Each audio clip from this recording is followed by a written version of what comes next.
ഇയ്യോബിന്റെ പുസ്തകം 15-ാം അധ്യായം 17, 18, 19 വാക്യങ്ങൾ ഞാനിവിടെ വായിച്ചു കേൾപ്പിക്കാം. ദൈവം ശാസിക്കുന്ന മനുഷ്യൻ ഭാഗ്യവാൻ. സർവശക്തന്റെ ശിക്ഷ നിരസിക്കരുത്. അവൻ മുറിവേൽപ്പിക്കുകയും മുറി കെട്ടുകയും ചെയ്യുന്നു.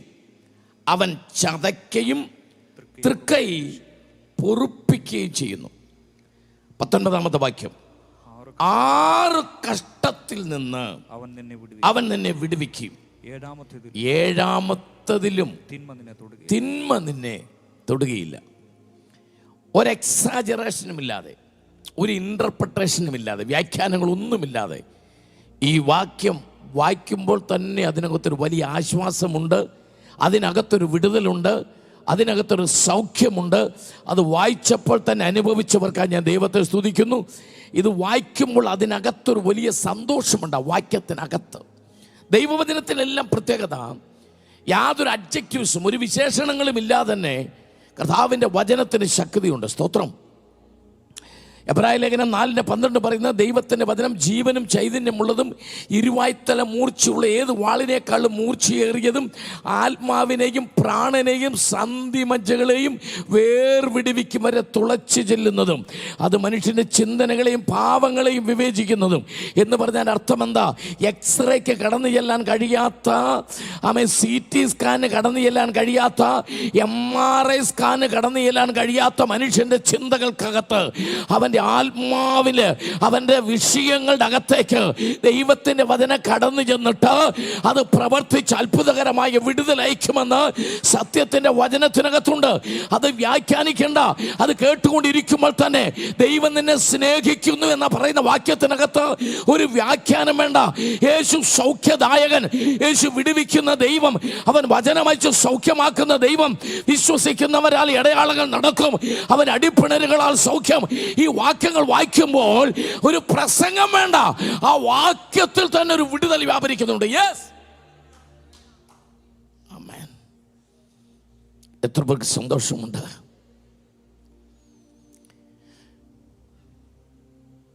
ഞാൻ ഇന്നത്തെ പ്രസംഗത്തിന് ഞാൻ കൊടുത്തിരിക്കുന്ന ഹെഡിങ് എന്താണെന്നറിയാമോ? ഈ കഷ്ടവും തീർന്നു പോകും. ആമേൻ. 6 കഷ്ടത്തിലും യഹോവ നിന്നെ വിടുവിക്കും. ആമേൻ. 7-ാമത്തതിലും തിന്മ നിന്നെ തൊടുകയില്ല. എനിക്ക് വളരെ ഇഷ്ടപ്പെട്ടൊരു വാക്യം, 6 കഷ്ടം ഉണ്ടാകത്തില്ലെന്നല്ല, കഷ്ടം ഉണ്ടാകും. 1 മാറി, 2 മാറി, 6 കഷ്ടത്തിലും, എന്നാൽ 7-ാമത്തതിലും തിന്മ നിന്നെ തൊടുകയില്ലെന്ന് പറയുമ്പോൾ ഒരു നല്ല പ്രാർത്ഥിക്കുന്ന ദൈവ പൈതൽ ഇന്ന് അടിവരയിട്ട് ഹൃദയത്തിനകത്ത് ഉറപ്പിച്ചു പോകണം. ഈ ഭൂമിയിൽ നിന്റെ ആയുസ്സിൽ നിനക്ക് കഷ്ടമുണ്ടാകും, എന്നാൽ അവിടെയെല്ലാം തിന്മ വരാതെ, അത് നിനക്ക് ദോഷമാകാതെ വിടുവിക്കുന്ന ഒരു ദൈവമുണ്ടെന്നാണ്. കഷ്ടത ദുർവ്യാഖ്യാനം ചെയ്യപ്പെടരുത്. ആമേൻ. ക്രിസ്ത്യാനിക്ക് കഷ്ടമില്ല, കഷ്ടമുണ്ട് എന്നൊക്കെ പരസ്പര വിരുദ്ധമായ അഭിപ്രായങ്ങൾ പറഞ്ഞ് അതിൻ്റെ അർത്ഥം, അതിൻ്റെ ആഴം തിരിച്ചറിയാതെ പറയുന്നവരുണ്ട്. ഒരു പ്രാർത്ഥിക്കുന്ന ദൈവത്തിൻ്റെ കഷ്ടമെന്ന് പറയുന്നത് അത്താഴത്തിന് അരിയില്ലാതെ അയൽവക്കാരൻ്റെ മുമ്പിൽ പോയി കൈ നീട്ടുന്ന കഷ്ടമല്ല ബൈബിൾ പറയുന്ന കഷ്ടം. ആമേൻ. ക്രിസ്ത്യാനിയായിട്ട് കഷ്ടം സഹിക്കേണ്ടി വന്നാൽ ലജ്ജിക്കരുത് എന്ന് പത്രോസ് അപ്പോസ്തലൻ എഴുതിയത് ക്രിസ്ത്യാനിയായിട്ട് നിനക്ക് ആഹാരമില്ലാതെ വന്നാൽ നല്ല. ആമേൻ. കാരണം അതിൻ്റെ അപ്പുറത്ത് വാക്യമുണ്ട്, നീതിമാന്റെ സന്തതി, ആമേൻ, അപ്പം ഇരക്കുന്നത് അവൻ കണ്ടിട്ടില്ല. ഹല്ലേലൂയ. ആമേൻ. സർവശക്തനായ ദൈവം, ആമേൻ, സ്തോത്രം, നിന്നെ ആഹാരം മുടക്കി കഷ്ടത ഉണ്ടാക്കുന്ന ദൈവമല്ല, നിനക്ക് ഉടുക്കാൻ വസ്ത്രമില്ലാതെ കഷ്ടത ഉണ്ടാക്കുന്നവരല്ല, കഷ്ടമുണ്ടാക്കുന്ന ദൈവമല്ല. പകരം 1 പത്രോസ് 4:12 വായിക്കുമ്പോൾ നിനക്ക് പരീക്ഷയ്ക്കായിട്ട് സംഭവിച്ച അഗ്നിശോധനയെങ്കിൽ ഒരു അപൂർവ കാര്യം, ചില കഷ്ടതകൾ മറ്റൊരാൾക്ക് വരാത്തത് പോലും നിനക്ക് വരുമ്പോൾ നീ അതിൽ ആശ്ചര്യപ്പെടരുത്. ക്രിസ്തുവിൻ്റെ സന്തോഷത്തിൽ പങ്കാളിയാകേണ്ടതിന്. ആമേൻ. Praise the Lord. ഞാൻ 35 വർഷമായി വിശുദ്ധ ബൈബിൾ ആമേൻ. കർത്താവ് തരുന്ന എളിയ കൃപയ്ക്കനുസരിച്ച് അയക്കുന്ന സ്ഥലങ്ങളിൽ പ്രസംഗം തുടങ്ങി 35 വർഷം. ഞാൻ സന്തോഷത്തോട് പറയട്ടെ, 35 വർഷവും കഷ്ടമുണ്ട്. ആമേൻ. ഈ വർഷവും കഷ്ടമുണ്ട്, അടുത്ത വർഷവും കഷ്ടമുണ്ടെന്ന് ഈ വർഷവും വിശ്വസിക്കുന്നുമുണ്ട്. പക്ഷെ ഒരു കാര്യം എനിക്ക് ഉറപ്പാ, ആ കഷ്ടതയാണ് ഇത്ര കൃപയിൽ എന്നെ നിർത്തിയിരിക്കുന്നത്. ആ കഷ്ടതയാണ് ക്രിസ്തുവുമായിട്ടുള്ള ബന്ധത്തിൽ പൊട്ടാത്ത ചങ്ങല പോലെ എന്നെ ഉറപ്പിച്ചിരിക്കുന്നത്. ആ കഷ്ടതയാണ് ഏറെ പ്രാർത്ഥിക്കാൻ കർത്താവ് കൃപ നൽകുന്നത്. ആ കഷ്ടതയാണ് എൻ്റെ ആത്മീയ ജീവിതത്തിന് പുതുക്കം നൽകുന്നത്. ആമേൻ. ആഡംബരമായ, ആർഭാടമായ, സുഖകരമായ ഒരു ജീവിതം അല്ല. പകരം ആമേൻ സമാധാനമുള്ള, സ്വസ്ഥതയുള്ള, ദൈവകൃപയുള്ള ഒരു നല്ല ആത്മീയ ജീവിതമാണ് ഭക്തനുണ്ടാകേണ്ടത്. ആമേൻ. സ്തോത്രം. കർത്താവ് അനുഗ്രഹിക്കട്ടെ. ഹല്ലേലൂയ. ഇയ്യോബിനെ കുറിച്ചൊരു മുഖവര പറഞ്ഞു പോകുന്നത് വലിയ സന്തോഷമാണ്. സ്തോത്രം.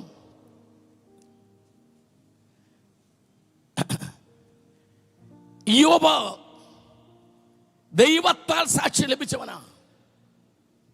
ഇവനെ കുറിച്ച് ബൈബിൾ പറയുന്നത് അവൻ ഊസ് ദേശത്തെ മഹാൻ, respectable, honourable person in the society.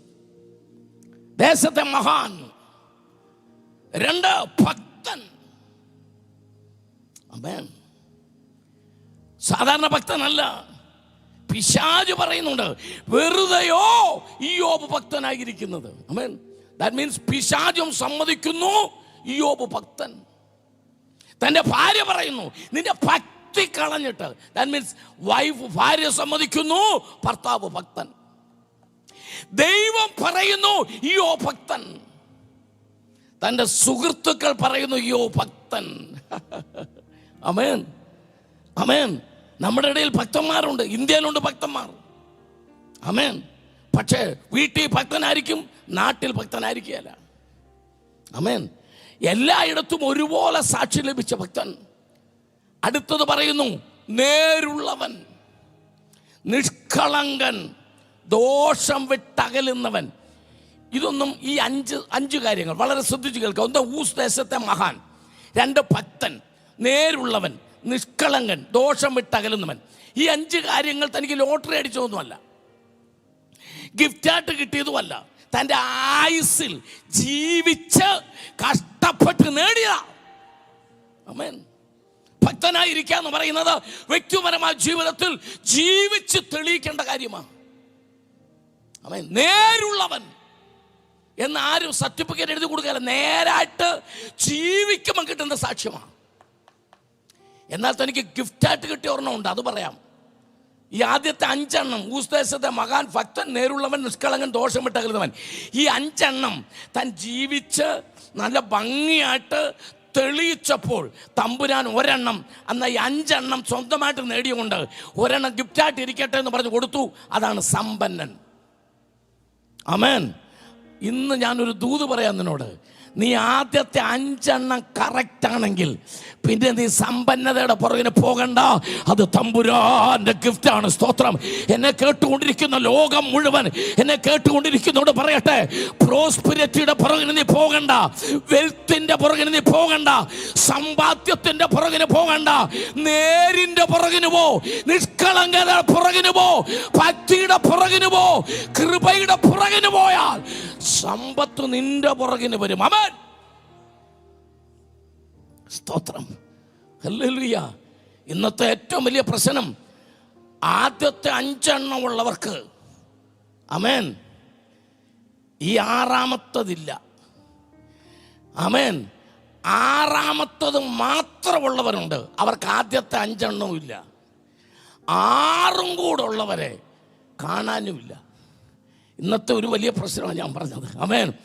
ഇന്ന് ഈ പ്രസംഗം കേട്ടുകൊണ്ടിരിക്കുന്നവരോട് വളരെ അടിവരയിട്ട് ദൈവാത്മാവിൽ ഞാൻ പറയുന്നു, ആമേൻ, ദേശത്തെ ബഹുമാന്യനായി, ദൈവത്തിൻ്റെ ഭക്തനായി, നേരുള്ളവനായി, നിഷ്കളങ്കനായി, ദോഷം വിട്ടകലുന്നവനായി നീ ജീവിക്ക്. സമ്പന്നത തമ്പുരാൻ നിന്റെ വീട്ടിലെത്തിക്കും. ആമേൻ. അനുഗ്രഹം നിന്റെ വീട്ടിൻ്റെ പടിക്കൽ വന്ന് നിന്നെ കതകിൽ മുട്ടി വിളിക്കും. കാരണം ആദ്യത്തെ 5 എണ്ണത്തിൽ നീ വിശ്വസ്തനായതുകൊണ്ട് മുമ്പേ അവൻ്റെ രാജ്യവും നീതിയും അതോടുകൂടി സകലവും ഓൾ അൺടു ആഡഡ് എന്ന അതിന് കൂടെ ഉണ്ട്. ആമേൻ. ഇയ്യോബിന്റെ ജീവിതത്തിൽ ഏറ്റവും വലിയ സന്തോഷം ആമേൻ തൻ്റെ ഭക്തിയാ, തൻ്റെ നേരാണ്, തൻ്റെ വിശ്വസ്തതയാണ്. അതുകൊണ്ട് തമ്പുരാൻ തനിക്ക് കൊടുത്ത ഏറ്റവും വലിയ അനുഗ്രഹം എന്താണെന്നറിയാമോ? 3 വേലിയാ. 1-ാം അധ്യായത്തിൻ്റെ 9-10 വാക്യങ്ങൾ വായിക്കുമ്പോൾ പിശാച് പറയുന്നു, നീ അവന് 3 വേലി കെട്ടിയിട്ടില്ലയോ? ഇന്ന് ഇവിടെ ഇരിക്കുന്ന മുഴുവൻ പേരോട് പറയുന്നു, നേരുള്ളവനായി, വിശ്വസ്തനായി, കർത്താവിൻ്റെ കൃപയിൽ വിശുദ്ധിയോടെ നീ ജീവിച്ചാൽ നിനക്കൊരു വേലി, നിനക്ക് ഉള്ളതിനെല്ലാം ഒരു വേലി, നിന്റെ വീടിനൊരു വേലി. ഇവിടെ നീ ഇരിക്കുമ്പോൾ, നീ ഓഫീസിലിരുന്നാൽ, നിന്റെ കുഞ്ഞുങ്ങൾ പഠിക്കാൻ പോയാൽ അവിടെ അവർക്ക് വേലി ഉണ്ടായിരിക്കും. അവർ ജോലി സ്ഥലത്താണെങ്കിൽ അവിടെ അവർക്ക് വേലി ഉണ്ടായിരിക്കും. നീ ഡ്രൈവ് ചെയ്യുമ്പോൾ നിന്റെ വാഹനത്തിന് ദൈവത്തിന്റെ വേലി ഉണ്ടായിരിക്കും. ദൈവത്തിന്റെ വിശ്വസ്തനെ, ഇന്ന് രാത്രി എന്നെ കേൾക്കുന്ന ദൈവത്തിന്റെ വിശ്വസ്തനെ, ദൈവത്തിന്റെ വേലി, ആമേൻ, ദൈവത്തിന്റെ പ്രൊട്ടക്ഷൻ. വിശുദ്ധ ബൈബിൾ എഴുതിയത് അങ്ങനെ തന്നെ നിങ്ങളുടെ മുമ്പിൽ പറയുമ്പോൾ അതൊരു പ്രവചനമായിട്ട് ഏറ്റെടുക്കുക. അവൻ ഭയം നിന്നെ വിട്ട് മാറാൻ പോകുകയാ. അവൻ ശത്രു ഭീതി നിന്നെ വിട്ട് മാറുകയാ. ഒരു സൈന്യം എൻ്റെ നേരെ പാളയം ഇറങ്ങിയാലും ഞാൻ ഭയപ്പെടുകയില്ലെന്ന് ദാവീദ് പറയാൻ കാരണം ദൈവത്തിൻ്റെ വേലി തനിക്കുണ്ടെന്ന് ഉറപ്പുള്ളത് കൊണ്ടാ. അത് ഉറപ്പുള്ളവർ ദൈവത്തെ സ്തുതിച്ചാട്ട്.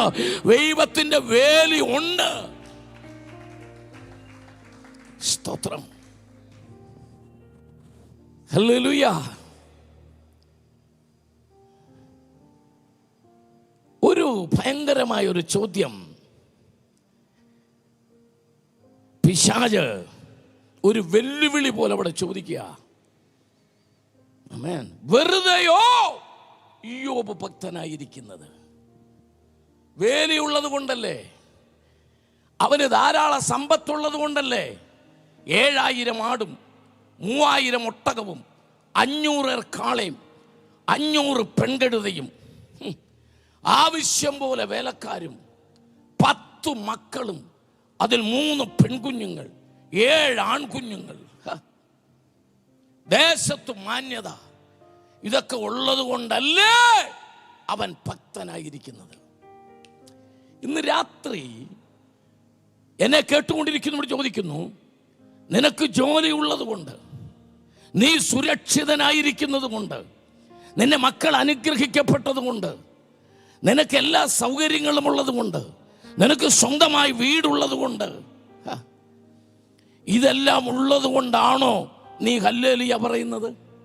അതുകൊണ്ടാണോ നീ അന്യഭാഷയിൽ ആരാധിക്കുന്നത്? പിശാച് പറയാ, അതേലൊന്ന് തൊട്.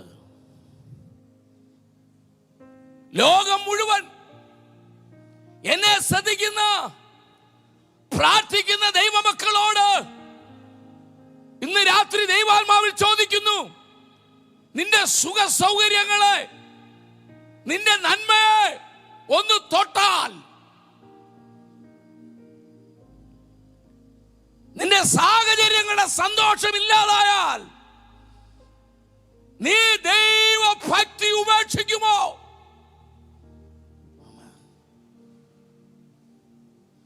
ആ വെല്ലുവിളി സർവശക്തനായ ദൈവം ഏറ്റെടുക്കുക. ഇയ്യോബിന്റെ പുസ്തകം 1-2 അധ്യായങ്ങളിൽ ഇയ്യോബിനെ പിശാചിന് വിട്ടുകൊടുക്കുമ്പോൾ അവന്റെ ജീവനെ മാത്രം തുടരുത് എന്നുള്ളൊരു കണ്ടീഷനിൽ ഏൽപ്പിക്കുക. അവൻ അവിടെയാണ് 5-ാം അധ്യായത്തിൽ ഞാൻ വായിച്ച വാക്യത്തിൻ്റെ പ്രസക്തി. ആമേൻ. മുറിക്കുന്നവൻ, മുറിവ് കെട്ടുന്നവൻ, ശാസിക്കുന്നവൻ ദൈവത്തിൻ്റെ ശിക്ഷ തന്നിട്ട് ആമേൻ അത് നിരസിക്കാതെ നാം ഏറ്റെടുക്കുമ്പോൾ, ആ ശാസന നമ്മൾ ഏറ്റെടുക്കുമ്പോൾ, ഈ വചനം നമ്മുടെ അകത്തേക്കൊന്ന് കയറുമ്പോൾ ഇന്ന് രാത്രി നമ്മുടെ ജീവിതം ധന്യമാകുകയാ. ഏത് പ്രതിസന്ധി വന്നാലും, ഏത് പ്രശ്നങ്ങൾ വന്നാലും, എന്നെ മുറിക്കുന്നവനും മുറിവ് കെട്ടുന്നവനും എൻ്റെ കൂടെ ഉണ്ടെന്നുള്ള ഉറപ്പ്. എന്നെ ശാസിച്ചാലും എന്നെ ശിക്ഷിച്ചാലും അത് നിരസിക്കാതെ ഞാൻ ഏറ്റെടുക്കാൻ തയ്യാറാണ്. കാരണം അവൻ അതിനപ്പുറത്ത് എന്നെ കുറിച്ച് ഒരു നന്മ കണ്ടിട്ടുണ്ടെന്ന് ഉറപ്പുള്ളവരുടെ കരമടി, ഉറപ്പുള്ളവരുടെ ആരാധന, ഉറപ്പുള്ളവരുടെ സ്തോത്രം.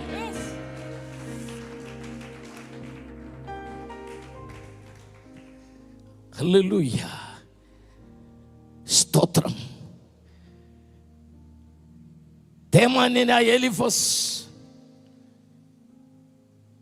ഇയ്യോബിനോട് ചോദിക്കുന്നൊരു ചോദ്യമുണ്ട്.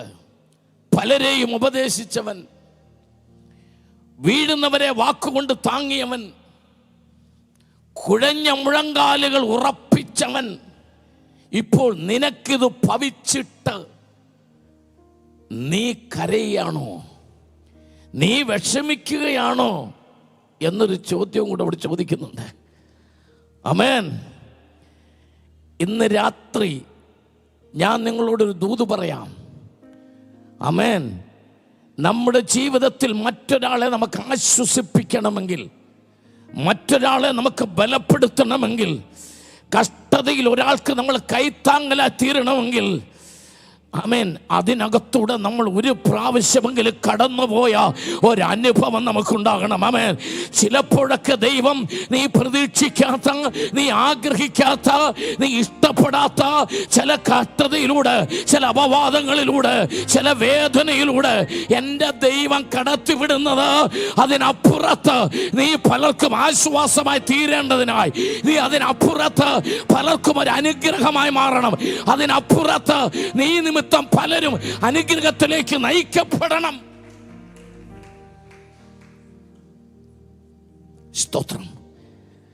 പ്രാർത്ഥനയോടെ ദൈവത്തിൻ്റെ സന്നിധിയിൽ ഇരിക്കുമ്പോൾ ഇയ്യോബിനോട് പറഞ്ഞില്ലേ, 6 കഷ്ടത്തിലും ആമേൻ ഞാൻ നിന്റെ കൂടെ ഉണ്ട്, 7ാമത്തേലും തിന്മ നിന്നെ തൊടുകയില്ലെന്ന് പറഞ്ഞില്ലേ.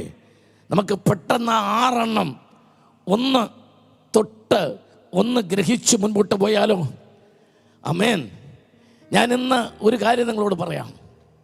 ലോകത്തിൽ ഒരുപാട് കരച്ചിലുകളുണ്ട്, ഒരുപാട് നിലവിളികളുണ്ട്. എന്നാൽ ദൈവഹിത പ്രകാരമുള്ള സകല കരച്ചിലുകളുടെയും തൊട്ടടുത്ത് തമ്പുരാൻ നിപ്പുണ്ട്. സ്തോത്രം. നീ കയ്യിൽ സത്യവചനവും എടുത്തുകൊണ്ട് ഇറങ്ങി പുറപ്പെട്ട് കർത്താവിൻ്റെ സർവശക്തൻ്റെ കൽപ്പനകൾ അനുസരിച്ച് തമ്പുരാൻ്റെ നാമത്തിൻ്റെ മഹത്വത്തിനായിട്ട് ഇറങ്ങി പുറപ്പെട്ടിട്ട്, ഒരു പക്ഷേ ഇന്ന് ചില കഷ്ടതയിലൂടെ ഈ പ്രസംഗം കേട്ടുകൊണ്ടിരിക്കുമ്പോൾ ആരോടും പങ്കുവെക്കാൻ കഴിയാത്ത ചില വേദനയിലൂടെ നീ കടന്നു പോകുന്നെങ്കിൽ, അതിനപ്പുറത്ത് നിന്റെ കർത്താവ് എന്നെ നടത്തുന്ന, എന്നെ കൈപിടിച്ച, എനിക്ക് വേണ്ടി അത്ഭുതം ചെയ്ത, എന്നെ വിളിച്ച് വേർതിരിച്ച, എന്നെ തെരഞ്ഞെടുത്ത, വിളിച്ച ദൈവം വിശ്വസ്തനായി നിന്റെ സമീപത്തുണ്ടെന്ന് ഇന്ന് രാത്രി ദൈവാത്മാവ് ഒരു പ്രാവശ്യം കൂടെ ഉറപ്പിക്കുകയാ. ക്രിസ്തീയ ജീവിതത്തിൽ ഞാൻ ഈ പറഞ്ഞ ഈ ഉറപ്പ്, ഈ വിശ്വാസമില്ലെങ്കിൽ യാത്ര പരാജയമാണ്. ഹല്ലേലൂയ, സ്തോത്രം. മുൻപോട്ട് പോകാം. വളരെ ശ്രദ്ധിച്ച് കേൾക്കുക. സ്തോത്രം. ഇയ്യോബിന്റെ പുസ്തകം 19-ാം അധ്യായം അതിൻ്റെ 6ാമത്തെ വാക്യം ഒന്ന് വായിച്ച് കേൾപ്പിക്കാൻ പോകുക. സ്തോത്രം. ഇയ്യോബിന്റെ പുസ്തകം അതിന്റെ 19-ാം അധ്യായത്തിന് 6ാമത്തെ വാക്യം. യെസ്. ദൈവം എന്നെ മറിച്ചു കളഞ്ഞ് തന്റെ വലയിൽ എന്നെ കുടുക്കിയിരിക്കുന്നു.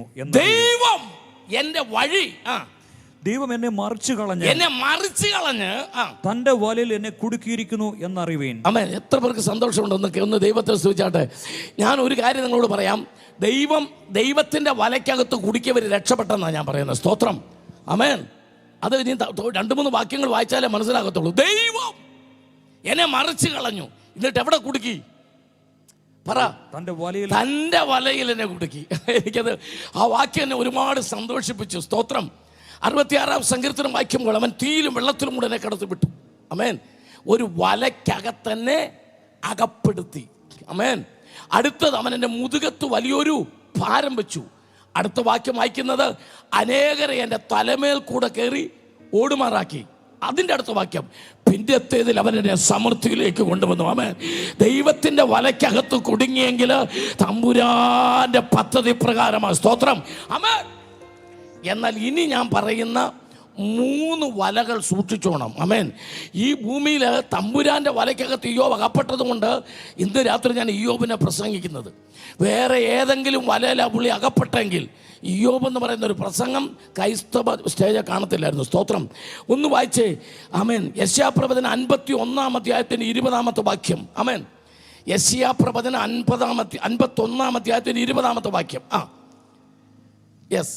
നിന്റെ മക്കൾ ബോധം കെട്ടു വലയിൽ അകപ്പെട്ട മാൻ എന്ന പോലെ. ലോകം മുഴുവൻ പ്രസംഗം കേട്ടുകൊണ്ടിരിക്കുന്നവർ ഒന്ന് കുറിച്ചെടുത്തോടെ. നിന്റെ മക്കൾ, നിന്റെ തലമുറ, നീ പ്രതീക്ഷിച്ച് കൈ വളർന്നോ കാല് വളർന്നോ എന്ന് നോക്കി നീ വളർത്തിയെടുത്ത ഒരു പുതിയ തലമുറ, എ ന്യൂ ജനറേഷൻ. ആമേൻ.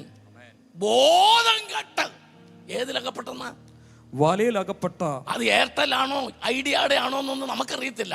എന്തായാലും പുള്ളി ബോധം കെട്ടൊരു വലയ്ക്കകത്ത് കിടപ്പുണ്ട്. നിന്റെ മക്കൾ രാത്രി മുഴുവൻ വലയ്ക്കകത്ത് കിടന്നു രാവിലെ വരുന്ന ചിലരെ കണ്ടിട്ടുണ്ടോ? ബോധം കെട്ട് കിടക്കുകയല്ലെന്നുള്ളൂ, ബോധം കെട്ട് നടക്കുകയാണ് അവർ. ആമേൻ. അടുത്ത സമയത്ത് ഇന്റർനെറ്റിനകത്ത് വാട്സാപ്പിലൊക്കെ വന്നായിരുന്നു. 24 മണിക്കൂറും ഗെയിം കളിച്ച ഒരു പയ്യൻ കണ്ടായിരുന്നല്ലേ? അവന് ബോധക്കേടാണോ എന്തോ ഒന്നും അറിയത്തില്ല. അവൻ എന്താണ്, ഡോക്ടർമാർക്ക് ഇതുവരെ മനസ്സിലായിട്ടില്ല അവൻ എന്താ സംഭവിച്ചത്. കാരണം അവൻ ഇപ്പോഴും ഗെയിം കളിച്ചുകൊണ്ടിരിക്കുകയാണ് 24 മണിക്കൂർ. കൈ മൊബൈലൊന്നുമില്ല, പക്ഷെ അവൻ ഗെയിം കളിച്ചുകൊണ്ടിരിക്കുക. ആമേൻ. നിന്റെ തലമുറ ആറ്റുനോറ്റ് വളർത്തിയ, നീ കോളേജിൽ പറഞ്ഞയച്ച നിന്റെ തലമുറ എവിടെയാ? ആമേൻ. വലയ്ക്കകത്ത് പെട്ടു. ആമേൻ. അടുത്തൊരു വായിക്കാം. യെഹെസ്കേൽ 19-ാം അധ്യായത്തിന്റെ 8-ാമത്തെ വാക്യം. അപ്പോൾ ജാതികൾ ചുറ്റുമുള്ള സംസ്ഥാനങ്ങളിൽ നിന്ന് അവന്റെ നേരെ വന്ന് ബംഗാളിന്ന ജാതികൾ ചുറ്റുമുള്ള സംസ്ഥാനങ്ങളിൽ നിന്ന്, ബീഹാർ, ബംഗാള്, ഒറീസ എന്ന് വന്ന് അവന്റെ നേരെ വന്ന് അവന്റെ മേൽ വല വീശി. മതി. എന്നിട്ട് ഇവിടുന്ന് ചിലതിനെ കൊണ്ട് അവർ പോയി വല വീശി. ബംഗാളികൾ. ഇനി ബാക്കിയുള്ളവർ മലയാളം പഠിച്ചുകൊണ്ടിരിക്കുക, വലിയ താമസമില്ലാതെ വീശു. ഇവിടെ ഉള്ളവർ വീശുന്ന പോരാഞ്ഞിട്ട് ചുറ്റുമുള്ള സംസ്ഥാനങ്ങളിൽ നിന്ന് വന്ന് ഇവിടെ ഉള്ളവരുടെ മേൽ വല വീശി.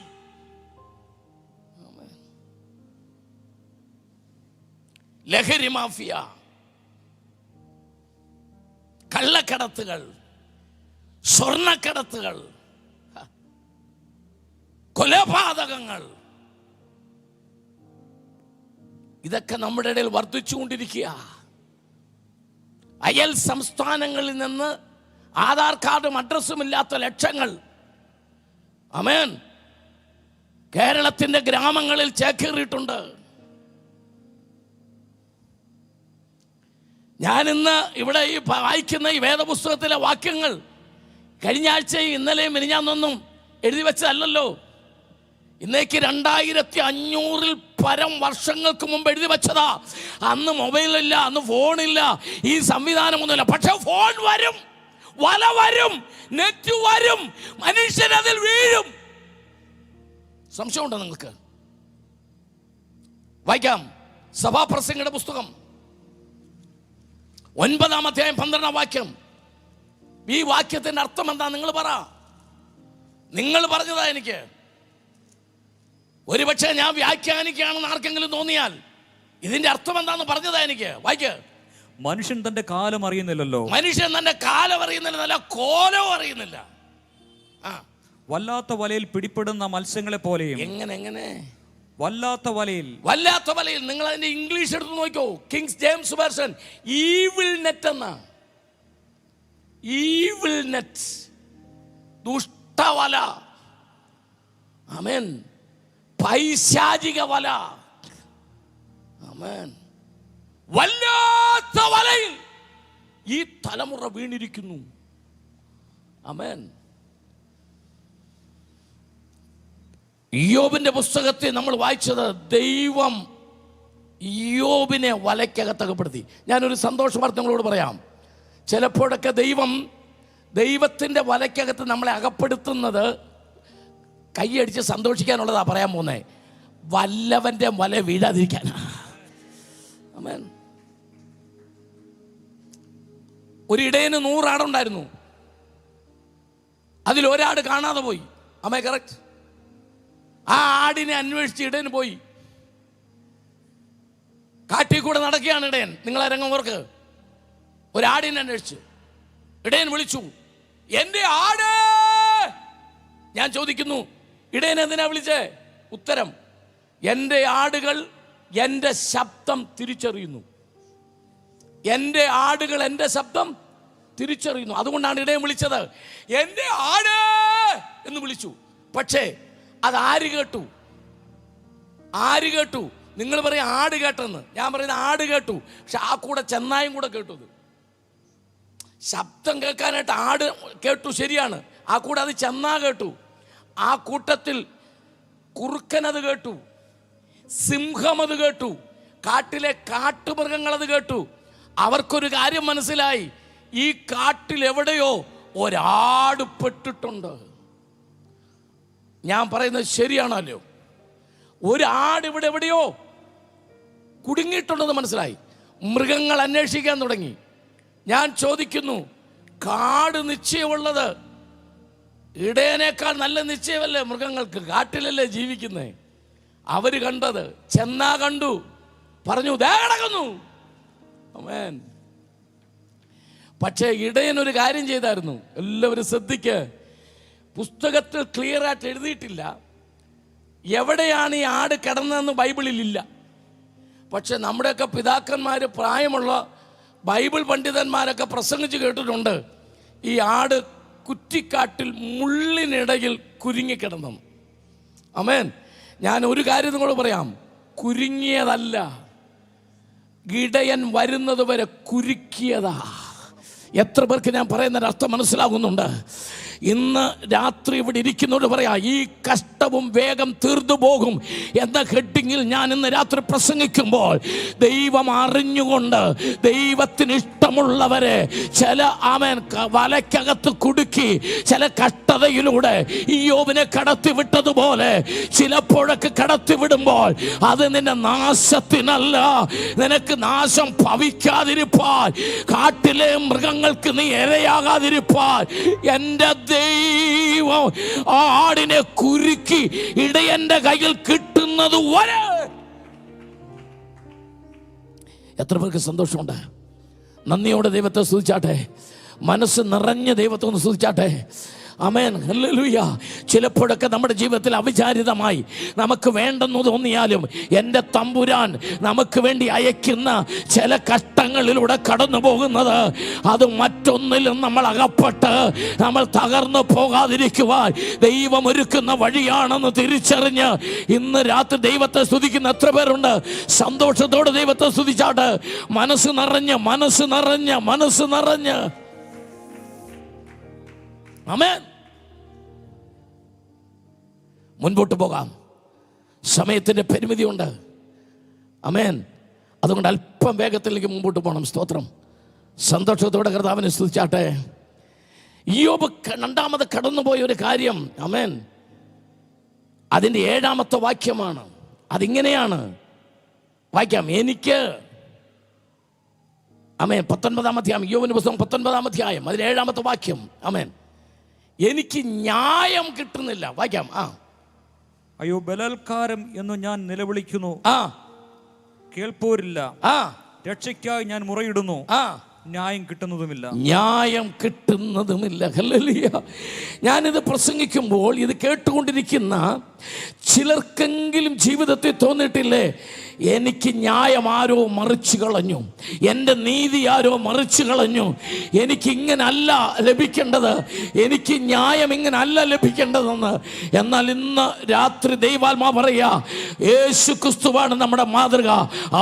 അവൻ്റെ വായിൽ വഞ്ചനയൊന്നുമില്ലാതിരുന്നിട്ടും 33.5 വർഷം ഈ ഭൂമിയിൽ ഒരു പാപവും ചെയ്യാതെ എൻ്റെ പ്രാണനാഥൻ ആയിരങ്ങൾക്ക് വിടുതലിന് കാരണമായിരുന്നിട്ട് എൻ്റെ കർത്താവിന് ഈ ഭൂമിയിൽ നീതി ലഭിച്ചില്ല. ആമേൻ. ലോക ചരിത്രത്തിൽ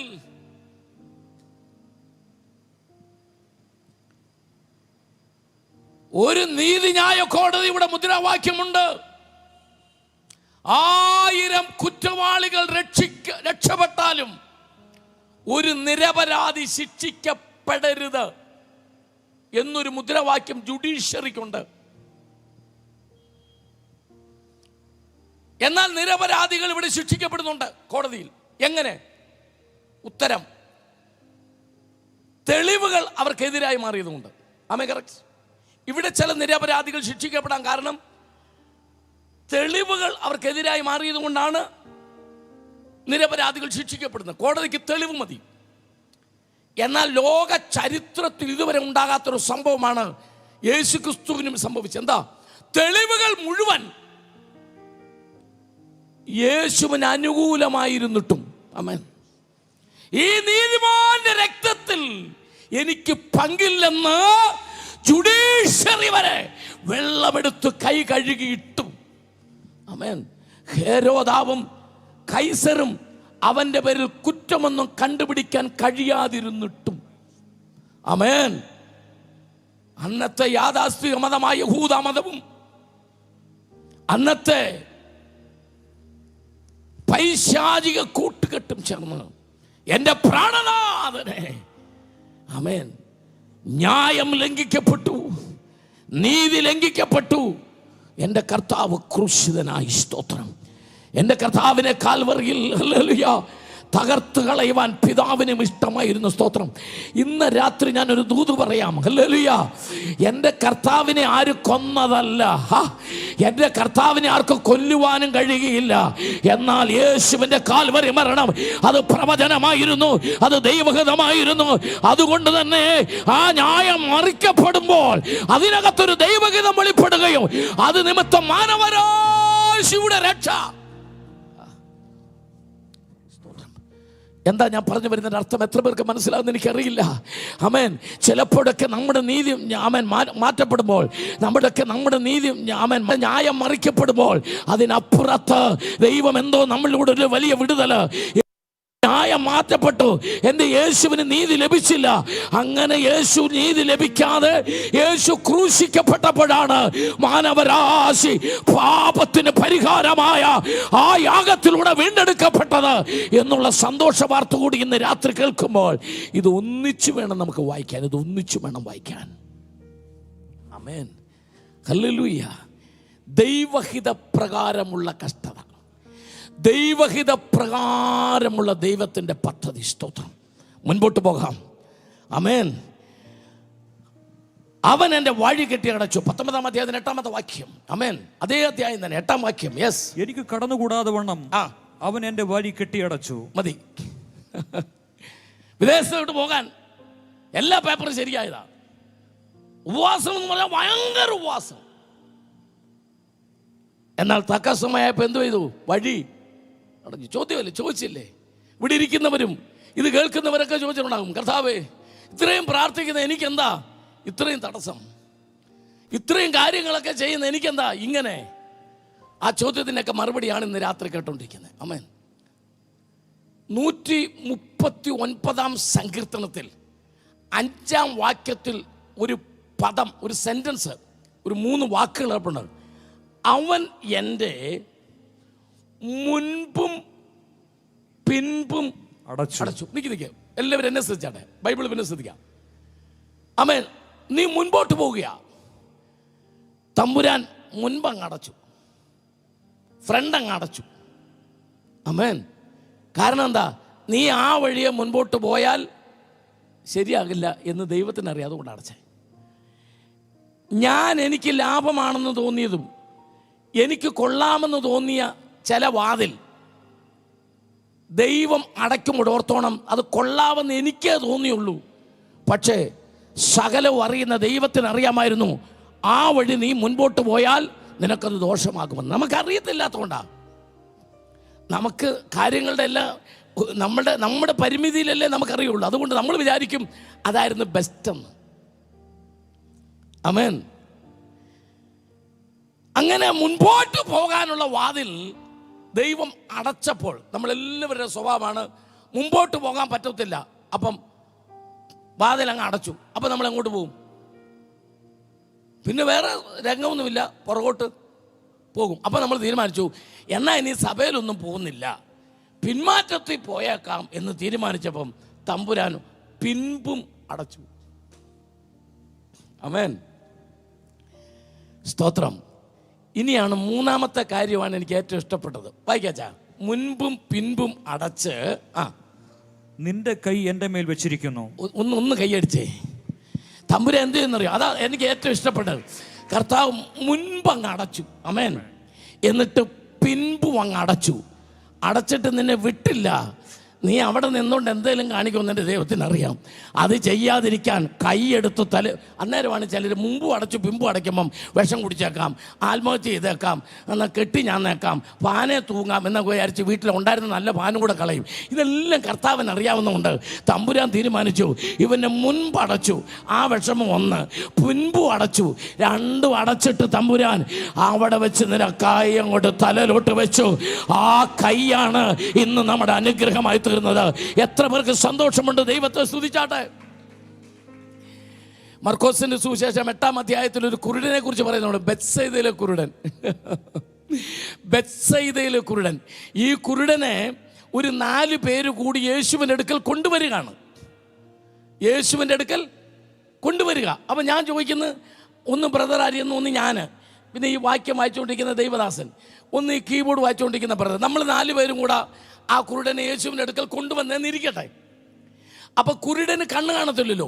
അപ്പം നമ്മൾ 4 പേരൂടെ പറഞ്ഞു, നിന്നെ ഞങ്ങൾ ഒരിടത്ത് കൊണ്ടുപോകാം, നിന്നെ ഞങ്ങൾ ഒരിടത്ത് കൊണ്ടുപോകാം. പറയണ്ട അവനോട്, പറയണ്ടച്ചാ. പറഞ്ഞു ശരി, നിനക്ക് അവിടെ വെച്ച് സൗഖ്യം കിട്ടും. ഉടനെ അവൻ ചോദിച്ചു, ആരാ? ഇത് കറക്റ്റാണല്ലോ, അല്ലാതെ എൻ്റെ വ്യാഖ്യാനമൊന്നുമല്ലോ. അപ്പം നമ്മൾ പറഞ്ഞു, യേശു എന്നാ പേര്, കർത്താവായ യേശു ക്രിസ്തു ഇതിനു മുമ്പും കുരുടന്മാരെ സൗഖ്യമാക്കിയിട്ടുണ്ട്, അതുകൊണ്ട് ഞങ്ങൾ കൊണ്ടുപോകും. അപ്പം ഇതിനു മുമ്പ് എങ്ങനെയായിരുന്നു? അത് യേശു തൊടും, അങ്ങനെ യേശു തൊടും, അങ്ങനെ യേശു തൊടുമ്പോൾ വിടുതല, യേശു നോക്കിയ വിടുതല. അപ്പം ഇവന് മനസ്സിലായി, കാര്യങ്ങളെല്ലാം പിടികിട്ടി. നമ്മൾ 4 പേരും ഇവിടെ കൊണ്ടുപോകും. അവിടെ ചെല്ലുമ്പം യേശു തൊടുമ്പം സൗഖ്യം വരും. ആമേൻ. ഇത്രയും പറഞ്ഞിട്ട് നമ്മൾ 4 പേരൂടെ ചെന്ന്, ബൈബിളിലുണ്ടത്. ആമേൻ. നമ്മൾ ചെന്നിട്ട് പറഞ്ഞു, കർത്താവേ ഇവനെ ഒന്ന് തൊടണം. പറഞ്ഞില്ലേ? പറഞ്ഞു. നിങ്ങൾ വേണമെങ്കിൽ മർക്കോസ് 8 എടുത്ത് വായിച്ചു നോക്കിയോ. ആമേൻ. അതിൻ്റെ 24-ാമത്തെ വാക്യം ഒന്ന് വായിച്ചേ. ആമേൻ. ഞാൻ മനുഷ്യരെ, അവൻ മേൽപോട്ട് നോക്കി, അല്ലല്ല, അതിന് അവർ ബെത്സയിദയിൽ എത്തിയപ്പോൾ ഒരു കുരുടനെ അവന്റെ അടുക്കൽ കൊണ്ടുവന്നു. അവനെ തൊടയണമെന്ന് അപേക്ഷിച്ചു. കറക്റ്റ്. ഇതാരാ പറഞ്ഞു തൊടണമെന്ന് പറഞ്ഞ? ആരാ തൊടണം? മൈക്ക് കൂടെ പറഞ്ഞു. ഞാൻ നമ്മൾ 4 കൂടെ, നമ്മൾ ആരാ ഉള്ളുകൾ? നമ്മൾ പറഞ്ഞു തൊട്ടാ മതി. ഉണ്ടായിരുന്നു കേട്ടോ, കൂടെ ഉണ്ടായിരുന്നു. അപ്പോൾ നമ്മൾ പറഞ്ഞു തൊട്ടാ മതി. നമ്മളാ ഇതൊക്കെ തീരുമാനിക്കുന്നത്, യേശു എന്ത് ചെയ്യണമെന്നൊക്കെ. നമ്മുടെ ഒരു കാര്യം ഒന്നർത്ഥം. നമ്മൾ പറയാണ് തൊടുമ്പോൾ വിടുതലാണ്. അവിടെ ചെന്ന് യേശുവിനോട് പറയാണ്. ഇതിപ്പോൾ നമ്മളൊരു ആശുപത്രിയിൽ ചെന്നിട്ട് പിന്നെ ഒരു ഡോക്ടറോട് നമ്മൾ പറയാണ്, ഡോക്ടറെ ഇവന് പനിയാണ്, പാരസിറ്റമോൾ കൊടുക്കണം. അപ്പോൾ ഡോക്ടർ ചോദിക്കുക, പനിയാണെന്ന് നിങ്ങൾക്കറിയാം, മരുന്ന് പാരസിറ്റമോളാണെന്ന് അറിയാമെങ്കിൽ പിന്നെ എന്തിനാണോ ഇവിടെ കൊണ്ടുവന്നത്? മനസ്സിലായോ? ഇത് തന്നെയാണ് ഞങ്ങളും ചെയ്തത്. പക്ഷേ ഞങ്ങൾ വാങ്ങുക, ഞങ്ങൾക്ക് അറിയത്തില്ലല്ലോ. ഞങ്ങൾ തൊടണമെന്ന് പറഞ്ഞു. പക്ഷെ കർത്താവ് എന്താ ചെയ്തത്? അടുത്ത വാക്യം, അവൻ കുരുടന്റെ കൈക്ക് പിടിച്ച് മതി. നമ്മൾ പറഞ്ഞു തൊട്ടാ മതി എന്ന്. കർത്താവൻ മനസ്സിലായി, ഇവൻ തൊട്ടാ നിൽക്കുകയല്ല, പിടിച്ചാലേ നിൽക്കുള്ളെന്ന്. എത്ര പേർക്ക് പിടികിട്ടി? തൊട്ടാൽ മതി എന്നാ നമ്മൾ വിചാരിച്ച. കർത്താവിനറിയാം നിന്നെ തൊട്ടാലൊന്നും നിൽക്കുകയില്ലെന്ന്. ഞാനിത് പറയുമ്പോൾ ഇവിടെ ഇരിക്കുന്നവർ വിചാരിക്കേണ്ട ഇത് ഞങ്ങളിൽ ആരോടാന്നല്ല, ഇതൊക്കെ അങ്ങ് യൂട്യൂബിൽ കേൾക്കുന്നവരോടാ. ചിലരുണ്ട് തൊട്ടാലൊന്നും നിൽക്കുകയില്ല. തമ്പുരാൻ അറിയാം കർത്താവിൻ്റെ കൈ. ഇനി ഒരു ദൂതൂടെ പറയാം, തൊടുന്നതിനേക്കാൾ എൻ്റെ ദൈവം പിടിക്കുന്നത് എത്ര അനുഗ്രഹമാണെന്ന് ഉറപ്പുണ്ടെങ്കിൽ ഈ സോഷ്യൽ മീഡിയയിലൂടെ ഇത് കേട്ടുകൊണ്ടിരിക്കുന്ന ദൈവത്തിൻ്റെ പൈതലിനോട് പരിശുദ്ധാത്മാ പറയാ, അഖിലാണ്ടത്തിന്റെ ഉടയവൻ സർവശക്തൻ നിന്റെ കയ്യെ പിടിച്ചു. അപ്പോൾ ആ 4 പേരും വിട്ടു.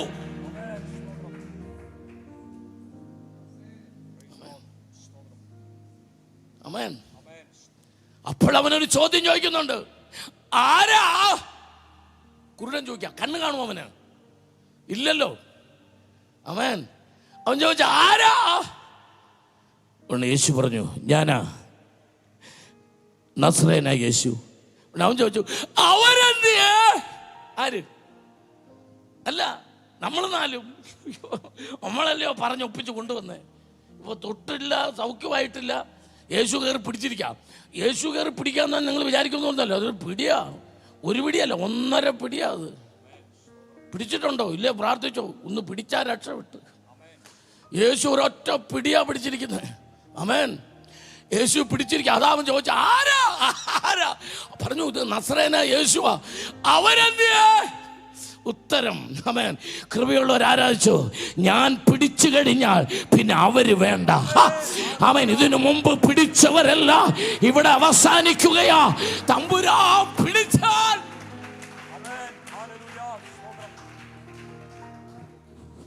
സ്തോത്രം. എനിക്ക് ഏറ്റവും ഇഷ്ടപ്പെട്ടത്, അവനെ ഊരിന് പുറത്തു കൊണ്ടുവന്നു.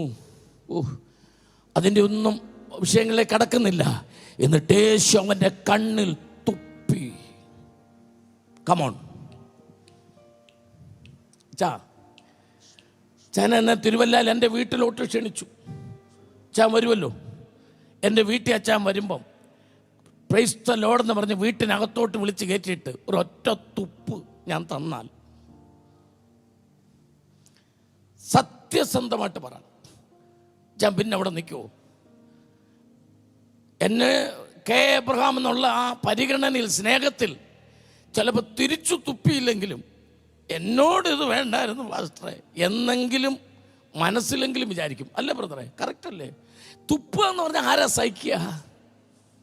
തമ്പുരാൻ അവൻ്റെ കണ്ണിൽ തുപ്പി. അടുത്ത സെന്റൻസ് നിങ്ങൾക്കറിയണ്ടേ? തുപ്പൽ നിന്നയാ, തുപ്പൽ വേദനയാ. ആമേൻ. അത് യേശുവിനും അറിയാം. കാരണം യേശുവിൻ്റെ മുഖത്ത് ലോകം തുപ്പിയതാ. ആമേൻ. അടുത്ത വാക്ക് അവിടെ എഴുതിയിരിക്കുന്നത്, അവൻ്റെ കണ്ണിൽ തുപ്പി. അടുത്ത വാക്ക്, അവൻ്റെ മേൽ കൈവച്ചു. മതി. കൃപയുള്ള ദൈവത്തെ സ്തുതിച്ചു. തുപ്പലേറ്റ ചിലർ ഇന്ന് രാത്രി എന്നെ കേൾക്കുന്നുണ്ട്. ലോകത്തിൻ്റെ തുപ്പലേറ്റവർ, അപവാദം കേട്ടവർ, നിന്ന അനുഭവിച്ചവർ, മുമ്പോട്ട് പോകാൻ കഴിയാതെ ലോകത്തിൻ്റെ നിന്നയ്ക്കകത്ത് കിടന്ന് ഉരുളുന്ന ചിലർ ഇന്ന് രാത്രി എന്നെ കേൾക്കുന്നുണ്ട്. അവരോടാ പറയുന്നത്, അവൻ തുപ്പിയിട്ട് വിടുന്നവനല്ല, അവൻ തുപ്പിയടത്ത് കൈവച്ച ദൈവം. കൃപയുള്ളവർ ദൈവത്തെ സ്തുതിച്ചാട്ട്. കൃപയുള്ളവർ, കൃപയുള്ളവർ. ദൈവത്തിന്റെ ആത്മാവ് ഇന്ന് രാത്രി ഇത് കേട്ടുകൊണ്ടിരിക്കുന്ന ചിലരെ തൊടുകയാ. എവിടെയാ നീ ഇത് കേൾക്കുന്നത്? നീ ഒരു രോഗിയായിട്ട് കട്ടിലിരുന്നാണോ കേൾക്കുന്നത്? വീൽ ചെയറിലിരുന്നാണോ കേൾക്കുന്നത്? വീട്ടിനകത്ത് ആരുമില്ലാതെ ഒറ്റയ്ക്കിരുന്ന് കരയാണോ? എവിടെ ഇരുന്നാ കേൾക്കുന്നത്? ദൈവം പറയുന്നു, നീ ഇരിക്കുന്നിടത്ത് നിന്റെ വേദനയില് നിന്നെ തൊടുന്ന ഒരു ദൈവം, നിന്റെ മേൽ കൈവെക്കുന്ന ദൈവം.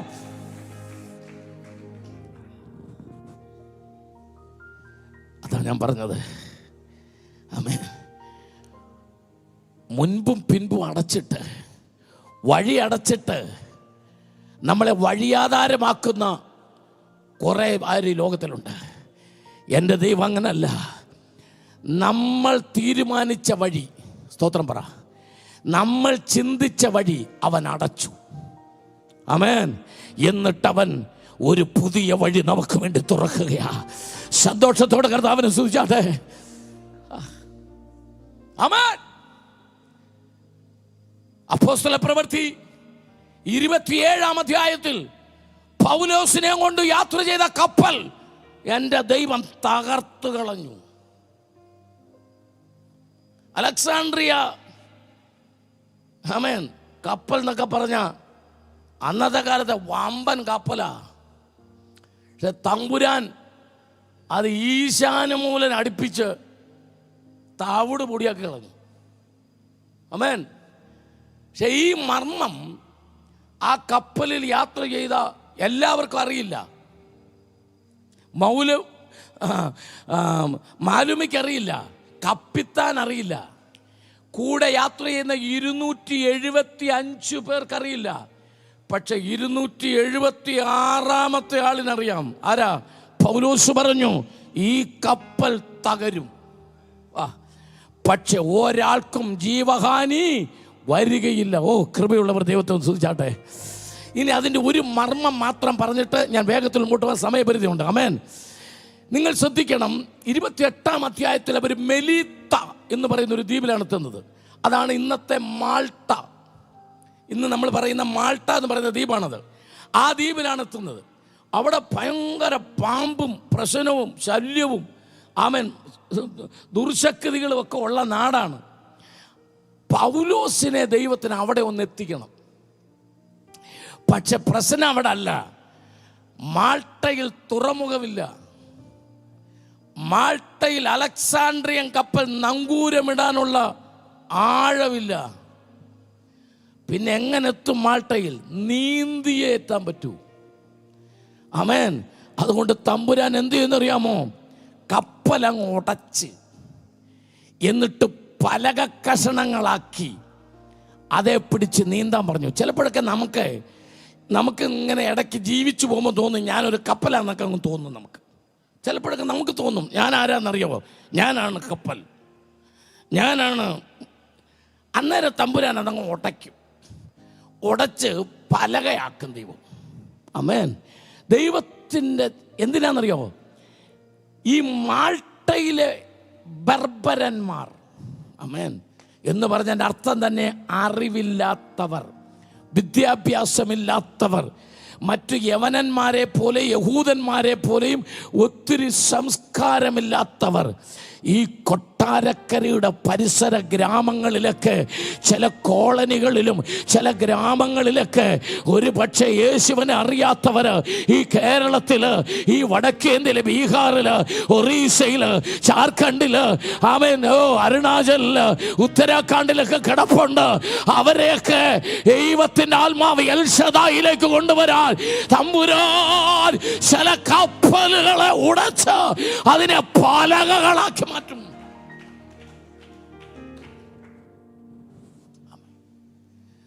ദൈവഹിതപ്രകാരമുള്ള തകർച്ചകൾ, ദൈവഹിതപ്രകാരമുള്ള കഷ്ടങ്ങൾ അവൻ ഉടയ്ക്കും.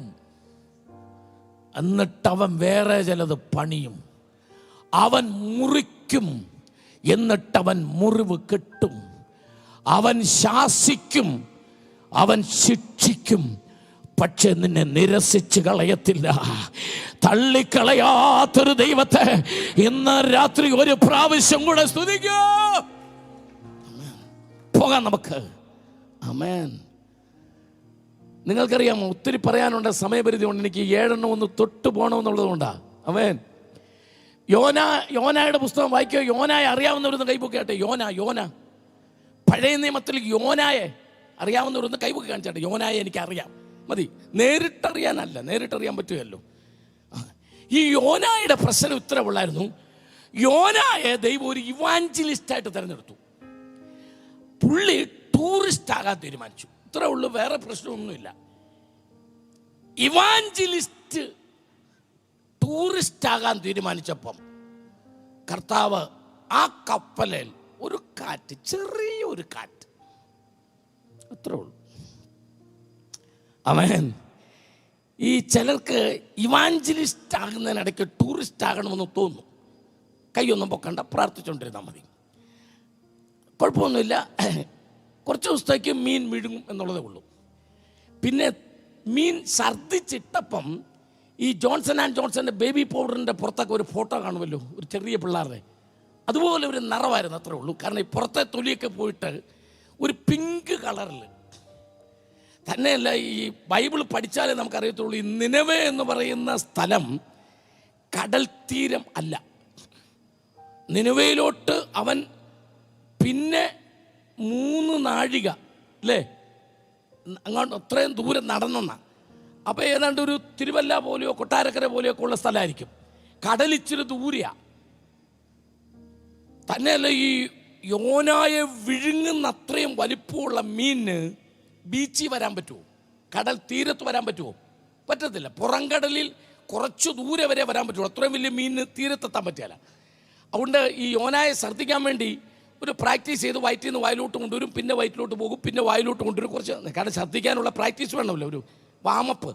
അങ്ങനെ എക്സർസൈസൊക്കെ ചെയ്തിട്ട് ഈ യോനായെ ഈ മീൻ ഛർദ്ദിക്കുമ്പോൾ നല്ല പവറിൽ ഛർദ്ദിച്ചാലേ പുള്ളി ഒരു 3-4 കുട്ടിക്കരണം മറിഞ്ഞിട്ടേ കരയിലോട്ട് വീഴാൻ പറ്റുള്ളൂ. മണലല്ലേ.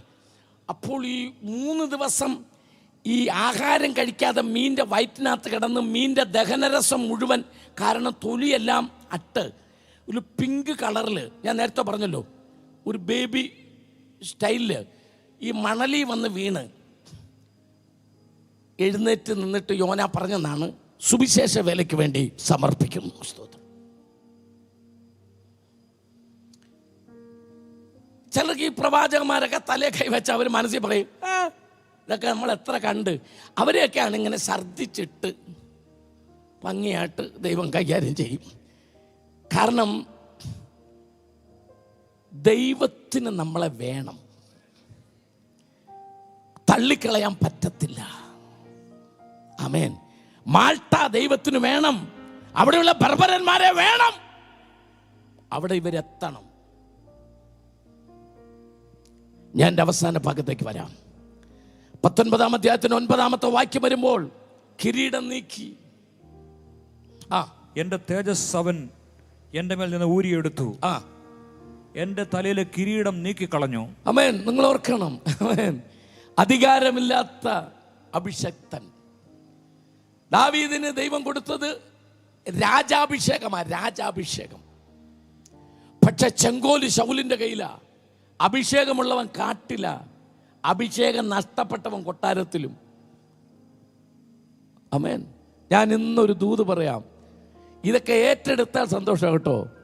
നമ്മൾ ആരാന്ന് അറിയുമ്പോഴേ ആ പൂർണ്ണത നമുക്ക് പറ്റാത്തുള്ളൂ. അന്ധകാരത്തിൽ നിന്ന് അത്ഭുത പ്രകാശത്തിലേക്ക് വിളിച്ചവൻ്റെ സൽഗുണങ്ങളെ ഘോഷിപ്പാൻ തെരഞ്ഞെടുക്കപ്പെട്ട ജാതി. അങ്ങനെ താഴോട്ട് വന്നിട്ട് പറയുന്നു, രാജകീയ പുരോഹിത വംശം. ഒന്ന് കരമടിച്ച് ദൈവത്തെ സ്തുതിച്ചാട്ട്. നമ്മുടെ ഇന്നത്തെ കിരീടം അഭിഷേകമാ.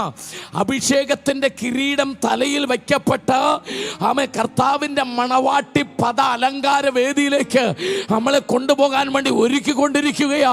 അതുകൊണ്ട് ദൈവാത്മാ പറയാ, അക്ഷരീകമായ സ്ഥാനവും മാനവും അധികാരത്തെക്കാളെല്ലാം അപ്പുറം. ആമേൻ. ലോകത്തിന് മനസ്സിലാകാത്ത ഒരു യൂണിഫോം നമ്മുടെ മേലുണ്ട്. അത് പിശാചിന് കണ്ടാൽ അറിയാം. അതുകൊണ്ടാണ് ഒരു ബാധയും നിന്റെ കൂടാരത്തിന് അടുക്കുകയില്ല.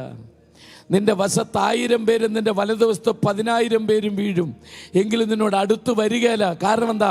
നിന്റെ കിരീടം നിന്റെ തലയിൽ ഇരിക്കുന്നത് മനുഷ്യർക്ക് മനസ്സിലാകത്തില്ല, പക്ഷെ ദുഷ്ട പിശാചിനറിയാം അഭിഷേകത്തിന്റെ കിരീടമുള്ള ദൈവ പൈതലാണ്. സ്തോത്രം. ഞാൻ അവിടെ വിടുകയാ. ആമേൻ. 5-ാമത്തെ ആമേൻ കഷ്ടതയെക്കുറിച്ച് പറയുന്നു. 19:10. അവൻ എന്നെ ചുറ്റും ക്ഷയിപ്പിച്ചു, എന്റെ കഥ കഴിഞ്ഞു, ഒരു വൃക്ഷത്തെ പോലെ എന്റെ പ്രത്യാശയെ പറിച്ചു കളഞ്ഞിരിക്കുന്നു. അങ്ങനെയൊക്കെ പറഞ്ഞില്ലേ ആൾക്കാർ? നിന്റെ കഥ കഴിഞ്ഞെന്ന് പറഞ്ഞില്ലേ? പറഞ്ഞു, തീർന്നു, ഇനി നിനക്ക് ശുശ്രൂഷയില്ല, എല്ലാം അവസാനിച്ചു. അതിൻ്റെ കൂടെ കോവിഡും വന്നു. ആമേൻ. അതിൻ്റെ കൂടെ കോവിഡും വന്നു. എല്ലാം കൂടെ ആയപ്പോൾ തീർന്നു. ഇനി സഭയിട്ട് തുറക്കാനും പോകുന്നില്ല, ഇനി ആരാധന നടക്കാനും പോകുന്നില്ല. അങ്ങനൊക്കെ ലോകം പറഞ്ഞതാ. എന്നാൽ ഇന്ന് രാത്രി ആത്മാവിൽ ഈ പ്രസംഗം കേൾക്കുമ്പോൾ സന്തോഷത്തോടെ പറയണം, ആമേൻ, എൻ്റെ കർത്താവ് വേരുകളെ നശിപ്പിച്ചില്ല. ഹല്ലേലൂയ. ഒരു കുറ്റിയായിരുന്നാലും അതിന് പ്രത്യാശയുണ്ട്. അതിൻ്റെ വെള്ളത്തിൻ്റെ ഗന്ധം കൊണ്ട് അത് പിന്നെയും തളിർക്കുമെന്ന് വൃക്ഷത്തെക്കുറിച്ച് പറയുന്നത് പോലെ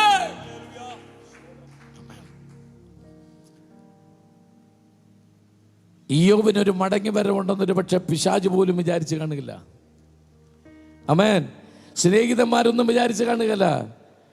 പക്ഷേ തമ്പുരാന്റെ വചനം എങ്ങനെ എഴുതിയിരിക്കുന്നത്? അവൻ മുറിക്കുകയും മുറിവ് കെട്ടുകയും ചെയ്യുന്നവൻ. സ്തോത്രം. എനിക്ക് എളുപ്പം അവസാനിപ്പിക്കണം. ആമേൻ. 6-ാമത്തെ വാക്യം, 6-ാമത്തെ കഷ്ടത 19:12. യെസ്. അവന്റെ പടക്കൂട്ടങ്ങൾ ഒന്നിച്ചു വരുന്നു. അവന്റെ പടക്കൂട്ടങ്ങൾ ഒന്നിച്ചു വരുന്നു. അവർ എന്റെ നേരെ തങ്ങളുടെ വഴി നിരത്തുന്നു. യെസ്. എന്റെ കൂടാരത്തിൽ ചുറ്റും പാളയം ഇറങ്ങുന്നു. നിങ്ങൾ എല്ലാവരും ഒന്ന് ശ്രദ്ധിച്ചാട്ടെ. ആമേൻ. എപ്പോഴും ഓർത്തുകൊള്ളണം, നീ ഭാരപ്പെട്ടിരിക്കുമ്പോഴായിരിക്കും ശത്രുവിൻ്റെ മുഴുവൻ പടക്കൂട്ടവും വരുന്നത്. സ്തോത്രം. അവിടെ കർത്താവിൻ്റെ അത്ഭുത കരമുണ്ട്. ആമേൻ. നമ്മൾ അറിയണ്ട കർത്താവിൻ്റെ ദൂതന്മാരെ ഇറക്കി കർത്താവ് അവിടെ കാവൽ ചെയ്യും. ആമേൻ. എൻ്റെ തമ്പുരാൻ വിളിച്ചു പറയാ, ഓ ശത്രു നിനക്കെതിരെ പാളയം ഇറങ്ങിയാലും ഞാൻ എൻ്റെ കരം നിനക്ക് വേണ്ടി പ്രവർത്തിക്കും. തകർത്ത് കളയാൻ ഞാൻ അനുവദിക്കുകയില്ല. ആമേൻ. ഉന്മൂലനം ചെയ്ത് കളയാൻ, ഇല്ലാതെയാക്കാൻ, കൊന്നുകളയാൻ ഒക്കെ ശത്രു പദ്ധതി ഇട്ടതാ. വന്നില്ലേ കോവിഡ് വൈറസ്? വന്നില്ലേ? ആമേൻ. അസ്വസ്ഥതകൾ ഉണ്ടായില്ലേ? പക്ഷെ തമ്പുരാന്റെ കരം കൂടെയിരുന്നു. ആമേൻ. ദൈവത്തിൻ്റെ പദ്ധതികൾക്കായി നമുക്ക് ദൈവത്തെ സ്തുതിക്കാം. ഞാൻ 7-ാമത്തെ കൂടെ പറഞ്ഞ് അവസാനിപ്പിക്കാം. അതൊത്തിരിയുണ്ട്. 19-ാം അധ്യായത്തിൻ്റെ 13 മുതൽ താഴേക്ക് വായിക്കുമ്പോൾ ഒത്തിരിയുണ്ട്. ആമേൻ. 2-3 വായിക്കാം. സ്നേഹിതർ, അവർ എന്റെ സഹോദരന്മാരെ എന്നോട് അകറ്റിക്കളഞ്ഞു. എന്റെ പരിചയക്കാർ എനിക്ക് അന്യരായി തീർന്നു. എന്റെ ബന്ധുജനം ഒഴിഞ്ഞു മാറി.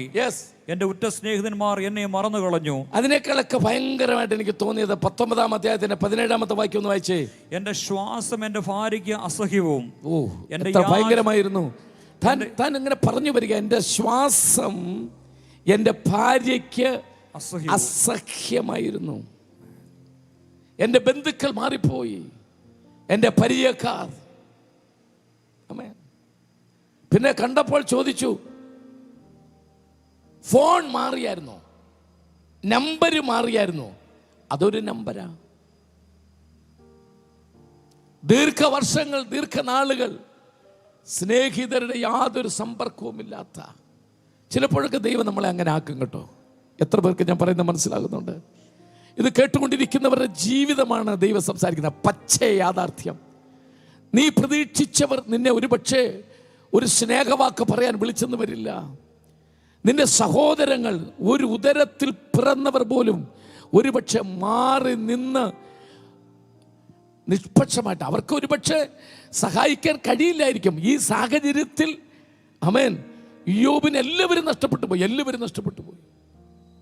ഭാര്യ പോലും പറഞ്ഞു, നിന്റെ ശ്വാസോച്ഛ്വാസം എനിക്ക് അസഹ്യമാണ്. കാരണം ഈ പുഴുവും ഈ രോഗമൊക്കെ ആയതുകൊണ്ട് ആ സാമീപ്യം ചിലപ്പോൾ ഇഷ്ടപ്പെടുകയല്ല. ഒത്തിരി കാര്യങ്ങൾ പറയണമെന്നുണ്ട്. ഞാൻ അവിടേക്കൊന്നും കിടക്കുന്നില്ല. ഞാൻ ഇങ്ങനെ പറയട്ടെ.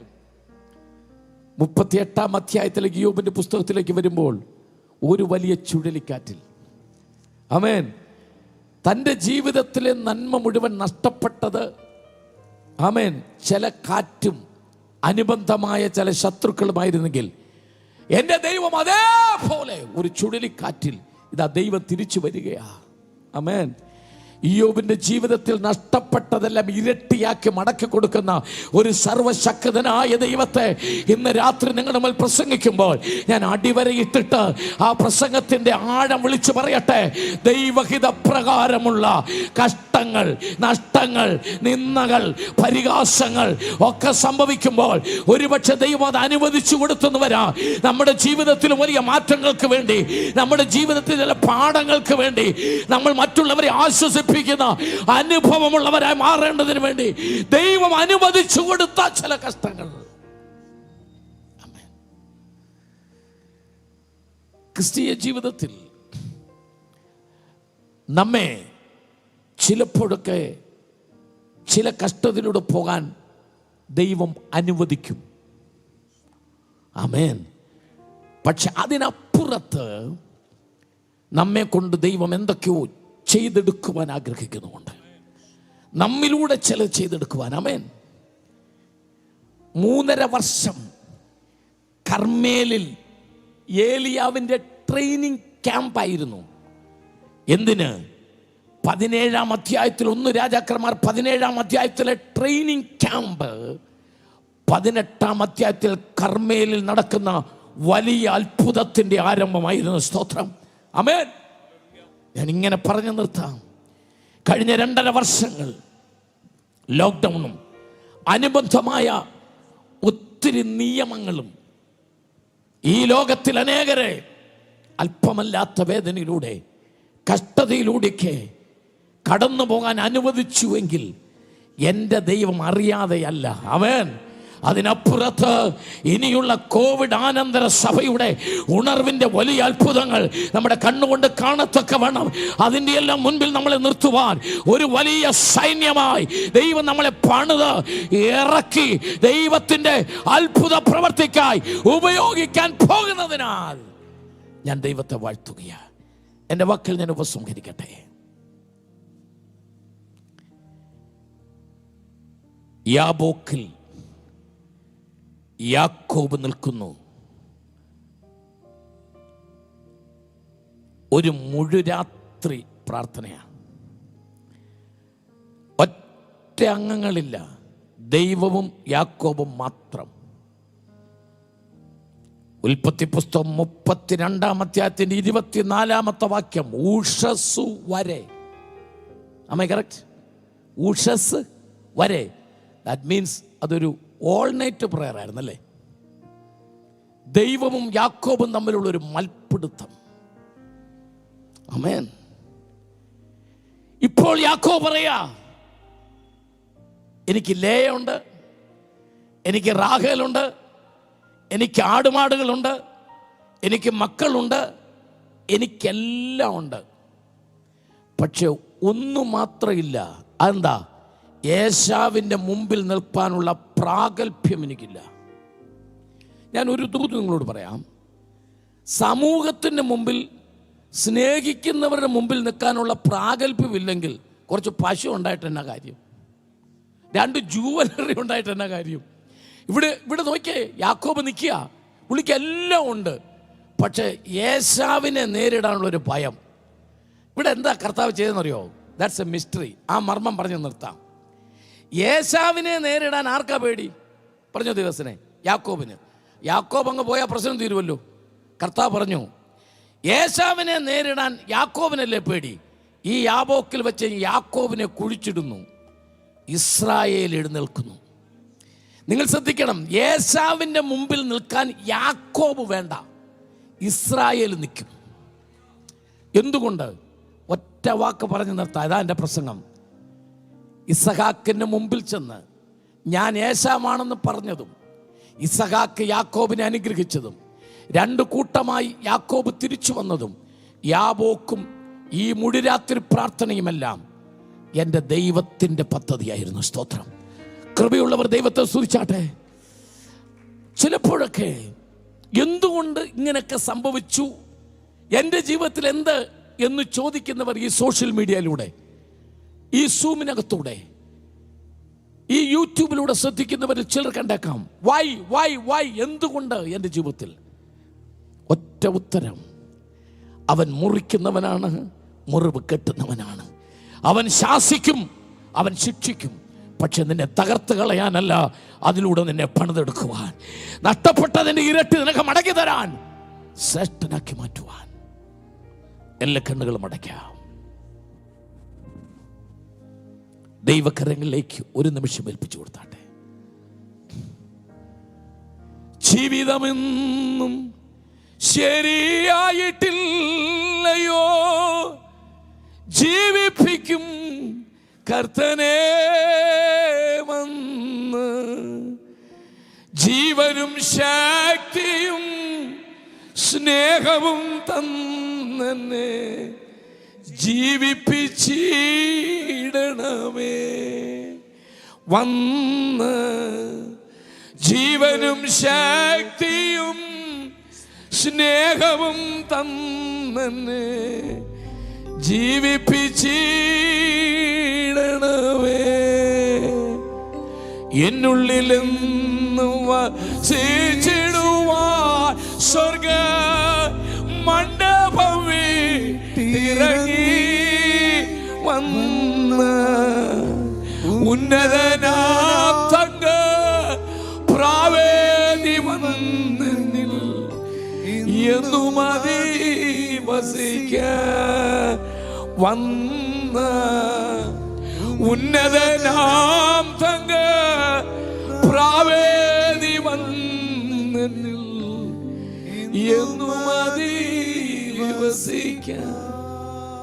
പരിശുദ്ധനായ ഞങ്ങളുടെ ദൈവമേ, സ്വർഗീയ നല്ല പിതാവേ, നിന്റെ മക്കളെ അനുഗ്രഹിച്ചയക്കണം. ഈ ശബ്ദം കേട്ട സകലരും ഒരുമിച്ച് അനുഗ്രഹിക്കപ്പെടട്ടെ. ഒരു വലിയ വെല്ലുവിളി, എൻ്റെ നന്മകൾ എടുത്തു മാറ്റിയാൽ, എൻ്റെ സുഖങ്ങൾ എടുത്തു മാറ്റിയാൽ, എൻ്റെ സന്തോഷം എടുത്തു മാറ്റിയാൽ ഞാൻ ദൈവത്തെ തള്ളിപ്പറയുമോ? ഞങ്ങൾ അടിവരയിട്ട് ഉറപ്പിച്ച് ഇന്ന് രാത്രി പറഞ്ഞു നിർത്തുന്നു. എന്തെല്ലാം വന്നാലും, ഏത് പ്രതിസന്ധി വന്നാലും, ഏത് വൈറസ് വന്നാലും, ഇതിനേക്കാൾ വലിയ ഭീകരമായ അന്തരീക്ഷങ്ങൾ ലോകത്തിൽ വന്നാലും, കർത്താവേ, ക്രിസ്തുവിൻ്റെ സ്നേഹത്തിൽ ഞങ്ങളെ വേർപിരിക്കുന്നതാർ. ഞങ്ങളുടെ ദൈവം ശാസിക്കുന്നവൻ, ഞങ്ങളുടെ ദൈവം ശിക്ഷിക്കുന്നവൻ, ഞങ്ങളുടെ ദൈവം മുറിക്കുന്നവൻ, അവൻ മുറിവ് കെട്ടുന്നവൻ.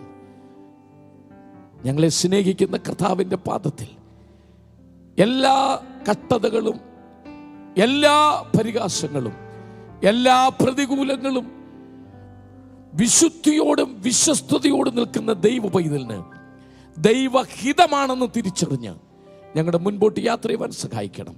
അനുഗ്രഹിക്കണമേ. ഈ ശബ്ദം കേട്ട മുഴുവൻ പേരെയും അനുഗ്രഹിക്കണമേ. യേശു ക്രിസ്തുവിൻ്റെ വിലയേറിയ നാമത്തിൽ പിതാവേ.